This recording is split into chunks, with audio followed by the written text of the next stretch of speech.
जवळच आता आषाढी एकादशी आहे आणि घरात उपवास सगळ्यांचाच असतो. म्हणजे लहानपासून तर मोठ्यांपर्यंत. मग हे जी लहान मुलं असतात ना, त्यांना मध्ये-मध्ये चटर-पटर खायला काहीतरी पाहिजे असतं.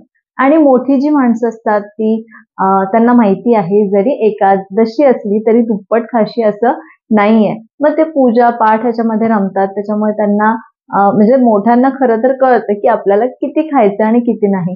पण छोटे पण असतात घरात जसं मी आत्ताच सांगितलं, मुलांना काहीतरी चटर-पटर पाहिजे किंवा जर तुम्हाला पण भूक सहन होत नसेल, तर अशा वेळेस संध्याकाळी काहीतरी रोज संध्याकाळी खायची 4-5 वाजता आपल्याला खायची सवय असते. मग अशा वेळेस खायला किंवा इतरही दिवसभर पण खायला उपवासाचा आज मी चिवडा तयार करणार आहे. म्हणजे उपवासाची शेव आधी तयार करणार आहे आणि मग त्याचा एक छानसा चिवडा तयार करून तुम्हाला दाखवणार आहे आणि ही जी रेसिपी आहे, ही माझ्या पप्पांच्या हॉटेलमधली आहे आणि त्यांनाच कॉल करून, त्यांनाच विचारून मी भरपूर टिप्ससह इथे ही तुमच्याशी शेअर करत आहे. तिकडे म्हणजे विदर्भामध्ये आता चंद्रपूरमध्ये माझ्या पप्पांच्या हॉटेलमध्ये याला खारा नावाने हे विकलं जातं. उपवासाचा खारा म्हणून. तर हाच उपवासाचा खारा आज आपण आपल्या सोनस रेसिपीज या किचनमध्ये करणार आहोत. चला, तर कृतीला सुरुवात करूया.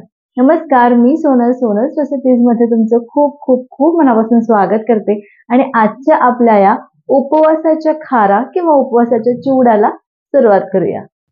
तर सगळ्यात आधी आपल्याला शेव तयार करून घ्यायची आहे. तशी ही शेव तुम्ही फक्त अशीच पण खाऊ शकता, पण याच्यामध्ये तुम्ही थोडाफार मसाला वगैरे घातला ना तर याची टेस्ट अजूनच वाढते.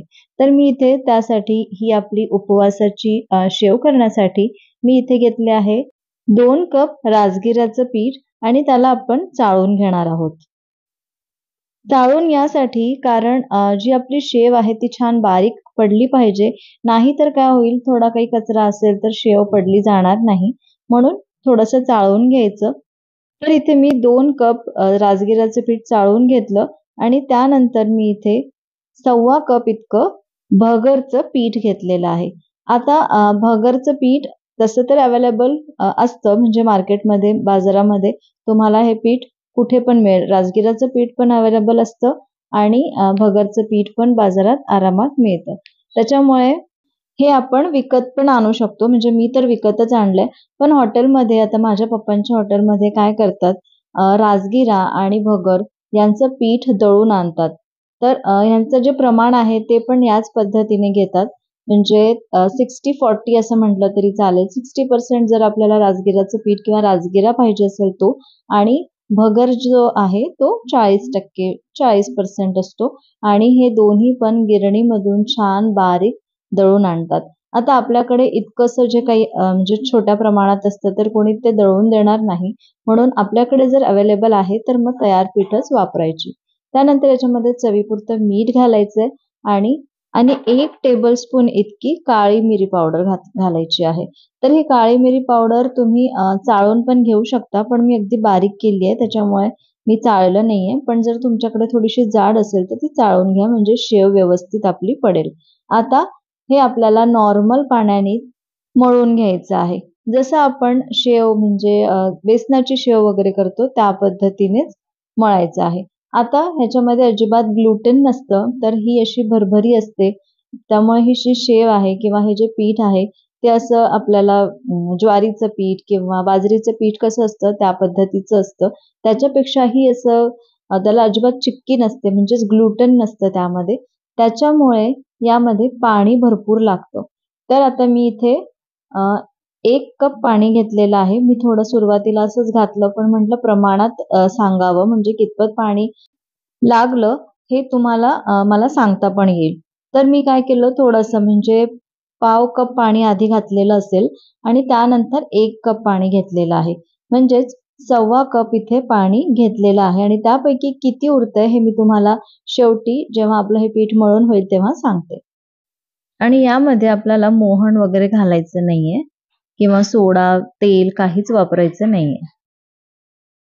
हे बघा, एवढ्या प्रमाणाला मी इतकं पाणी घातलेलं आहे.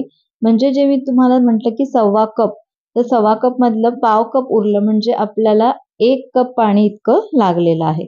आता हे छान मळून घ्यायचंय. अगदी घट्ट मळायचं नाही किंवा अगदी पातळ मळायचं नाही. छान असं मळायचं की जेणेकरून आपली शेव इझिली पडली जाईल. तर आता याला थोडा वेळ 5-10 मिनिटं बाजूला ठेवू आणि सगळ्यात आधी आपण याच कढईमध्ये, ज्या कढईमध्ये आपल्याला तळण करायचं आहे, तर त्याच कढईमध्ये मी सुरुवातीला मखाणे थोडेसे रोस्ट करून घेणार आहे. इथे मी तुम्हाला एक टिप सांगते. जर तुम्हाला ही शेव करायची असेल तर सगळ्यात आधी शेव सगळी तयार करून घ्या आणि त्यानंतर हे जे काही आपलं तळण बाकी आहे तर ते करून घ्यायचं आहे. म्हणजे आता मखाणे रोस्ट करायचे, त्यानंतर काजू, शेंगदाणे हे सगळं आपण जे याच्यामध्ये घालणार आहोत ते नंतर तळायचं. कारण काय होतं, जोपर्यंत आपण सगळी शेव तयार करू ना तोपर्यंत हे सगळे रोस्ट केलेलं मखाणे किंवा शेंगदाणे किंवा काजू हे सगळे थोडेसे मॉइस्ट होतात. कारण आता मी हे बनवत आहे आषाढी एकादशी निमित्त आणि आता आहे पावसाचे दिवस. तर हवेमध्ये असं पण मॉइश्चर असतं, आर्द्रता असते. त्याच्यामुळे या सगळ्या हे जे जिन्नस आपण याच्यामध्ये घालणार आहे ते नंतर तळा आणि आधी शेव तयार करून घ्या. आता मी या कढईमध्ये भरपूर तेल घेतलं आहे. त्यानंतर याच्यामध्ये आपल्याला सगळ्यात आधी ड्रायफ्रुट्स तळून घेऊ. मग मी इथे बदाम, काजू हे तळून घेतले. जस्ट थोडेसे गोल्डन होतपर्यंत तळून घ्यायचे आहे. हे बघा असं छान लाईट गोल्डन रंग येतपर्यंत आपण बदाम तळले. याच पद्धतीने आपल्याला काजू पण तळून घ्यायचे आहे.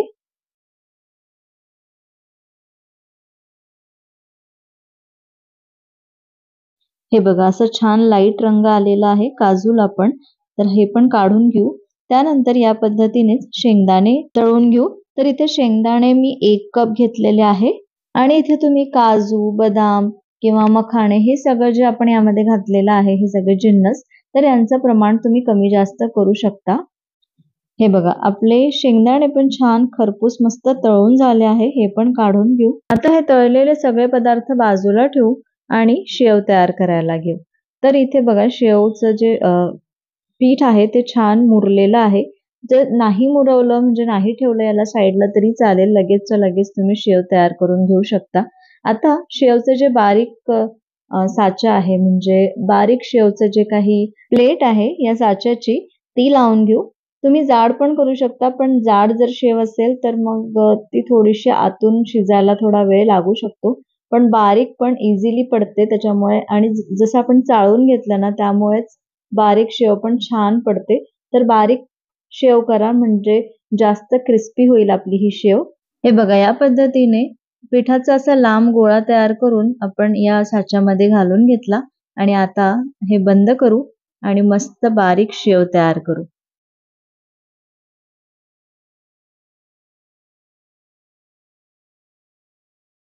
असे या पद्धतीने 2 ते 3 वेढे घालायचे. ही शेव करताना सुरुवातीला आपल्याला तेल छान गरम असायला पाहिजे. म्हणजे मीडियम हॉटपेक्षा थोडंसं जास्तच गरम असायला पाहिजे आणि एकदा का आपण शेव यामध्ये घातली त्याच्यानंतर गॅसची फ्लेम मीडियम करायची आणि मीडियम गॅसवरती ही शेव छान तळून घ्यायची. दोन्हीकडून समान तळून घ्यायची आणि सारखं सारखं पलटवायचं नाही. म्हणजे आपण सारखं पलटवलं तर ही शेव जी आहे ती जास्त तेल पिणार, जास्त ऑइली होणार. म्हणून एका बाजूने पूर्ण छान क्रिस्पी झाली की त्याच्यानंतरच पलटवायची. पलटवताना कसं आपण लक्षात ठेवायचं, जेव्हा आपण उचलतो झाऱ्याने तर तुम्ही बघू शकता त्याचा जो शेप आहे तो अजिबात असा म्हणजे हलत नाही. ती छान स्टिफ झालेली राहते, कडक झालेली राहते. त्याच्यानंतरच दुसऱ्या साईडने पलटवायचं. म्हणजे आपली शेव पलटवताना तुटतही नाही आणि दोन्हीकडून ती छान क्रिस्पी अशी तळली जाते. हे बघा एवढ्या प्रमाणामध्ये इतकी शेव तयार झालेली आहे आणि आता ही जी आहे आपल्याला थोडीशी फोडून घ्यायची आहे. तुम्ही बघितलंत किती मस्त क्रिस्पी झाली आपली शेव. आता यामध्ये जे काही आपण बाकीचे पदार्थ तळून घेतले होते ते घालून घेऊ आणि ही जी शेव आहे ना ती अशीच म्हणजे मी जसं म्हटले की माझ्या पप्पांच्या हॉटेलमध्ये ही शेव अशीच मिळते आणि खारा मिळतो वेगळा बटाट्याचा, शेंगदाणे वगैरे असलेला आणि हे सगळं ना मिक्स करून खाल्लं जातं. पण मी आज याच्यामध्ये थोडासा ट्विस्ट केलेला आहे आणि ही जी शेव केली आहे या शेवमध्येच आपण हे जे तळलेले पदार्थ आहे तर त्याचाच एक चिवडा तयार करून घेणार आहोत किंवा याला खारा पण म्हणतात. तर हे तयार करून घेणार आहोत. तर इथे मी शेंगदाणे, काजू, बदाम आणि हे आपण रोस्ट केलेले मखाने हे सगळं यामध्ये घातलं. आता यामध्ये आपल्याला थोडेसे मसाले घालायचे आहे. तर असे मसाले जे आपल्याला उपवासाला चालणार आहे. तर इथे मी मीठ घालत आहे. जर तुम्ही साधं मीठ खात नसाल, सेंधं मीठ खात असाल तर ते घाला. चवीपुरतं मीठ घालून झालं, की यामध्ये आपल्याला थोडीशी पिठी साखर घालायची आहे. ऑप्शनल आहे, पण टेस्ट छान येते जर घातली तर. तर थोडीशी म्हणजे 1 टेबलस्पून इतकी पिठी साखर घालून घेऊ. 2 टेबलस्पून काळी मिरी पावडर. जर मुलं खाणार असेल तर थोडं कमी घातलं तरीही चालेल आणि मसाल्यांचं प्रमाण तुम्ही कमी जास्त करू शकता. त्यानंतर 2 टेबलस्पून इतकं मी तिखट घातलेलं आहे आणि हे छान आता मिक्स करून घेऊ.